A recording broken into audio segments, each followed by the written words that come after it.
اور حضرت علی کا فرمان ہے، امام المتقین، حضرت علی کے بارے میں اللہ کے نبی نے فرمایا، من کنت مولاہ فعلی مولاہ، جس کا میں مولا ہوں علی اس کا مولا ہے۔ اور یہاں مولا سے مراد دوست نہیں ہے، یہ ہم دوست کا ترجمہ کرتے ہیں آقا، سردار، جس کا میں سردار ہوں علی اس کے سردار ہیں۔ اس کے پیچھے ایک کافی پس منظر میں بہت سی چیزیں ہیں، ان کی صفائی کرنے کے لیے میرے نبی نے غدیر خم پر یہ حدیث بیان فرمائی خطبے میں کہ جس کا میں مولا ہوں اس کا علی مولا ہے۔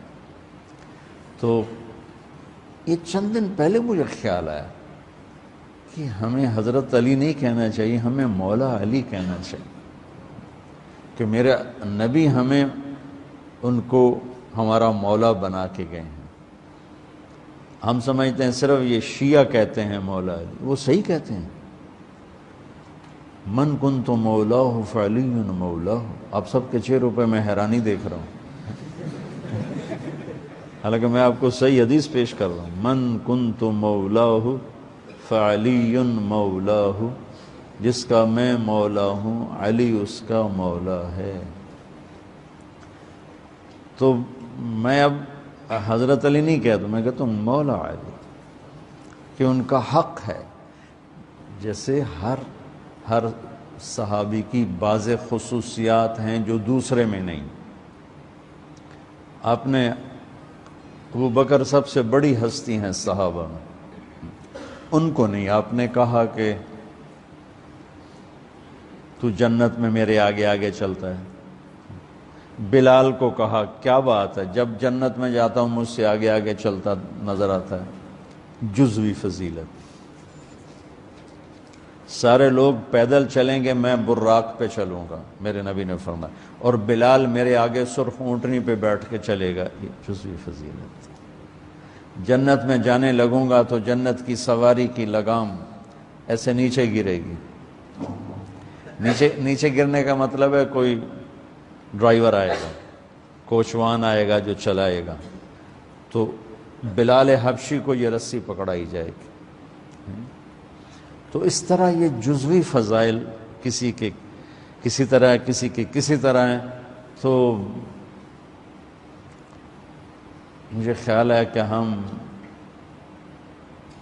اہل البیت کے حق میں بڑی کوتاہی کرتے ہیں، بہت کوتاہی کرتے ہیں۔ ہم اللہ کے نبی کی اولاد کے تذکرے نہیں کرتے، اس سے ان سے محبت کی گرمی بھی نہیں پیدا ہوتی۔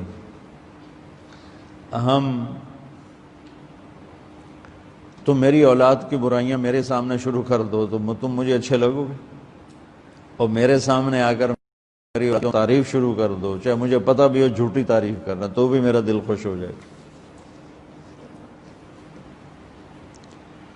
تو ہم نے نا اللہ کے نبی کے گھرانے کے بارے میں بہت کوتاہی کی ہے، بہت کوتاہی کی۔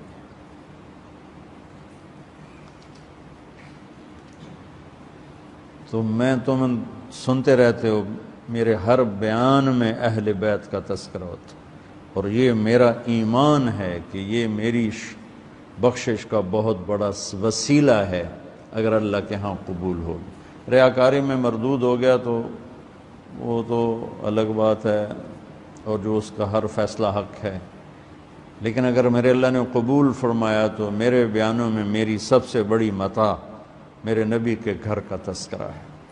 میں اس سے اندر کی محبت سے بھر کے کرتا ہوں، اور اپنی کوتاہی پر اور امت کی کوتاہی پر استغفار کرتا ہوں کہ ہم نے اپنے نبی کی اولاد بھلانا تو کیا ہے، 60 سال میں کیا کر دیا، ذبح کر کے رکھ دی۔ مجھے حیرت ہوتی ہے کہ نبی کا نواسہ ہو اور ادھر سارے نامراد سور قسم کے انسان ہوں، اور پھر ان کے پیچھے لگ کے نبی کے نواسے کو ذبح کر دیا جائے، کچھ سمجھ میں نہیں آتا۔ شاید اللہ ان کے عالی شان مقام طے کر چکا تھا۔ جب وہ سب ساتھیوں نے کہا نا کہ اب واپس چلیں، وہاں ابن زیاد آ چکا ہے، واپس چلیں، تو فرمایا کہ نہیں، مجھے جانا ہے، ان کا تم موت دیکھ رہے ہو، کیوں جا رہے ہو؟ کہا مجھے میرے اللہ کے نبی خواب میں ملے ہیں، انہوں نے مجھے کچھ بات فرمائی ہے، لہذا مجھے جانا ہی جانا ہے۔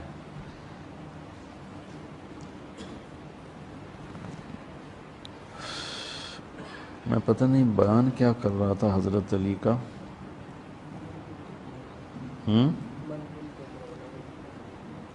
میں اس پر کوئی بات کہنا چاہتا تھا۔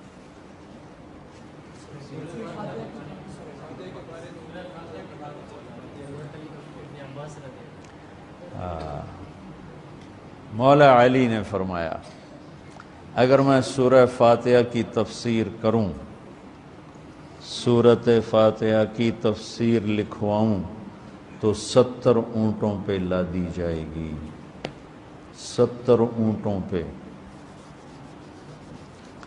اور یہ خالی دعویٰ نہیں تھا، ایک حدیث اور سنو۔ ایک دفعہ عشاء کی نماز پڑھا کے تشریف فرما ہوئے اور فرمایا آؤ آج میں تمہیں سورہ فاتحہ کی تفسیر سناؤں۔ تو شروع کرتے ہیں بسم اللہ سے، اور بسم اللہ کی با سے شروع کرتے ہیں۔ عربی میں تو حروف کا بھی مطلب ہوتا ہے نا، با کا مطلب بیان کرنا شروع کیا اور فجر کی اذان ہو گئی، با چل رہی تھی۔ سبحان اللہ۔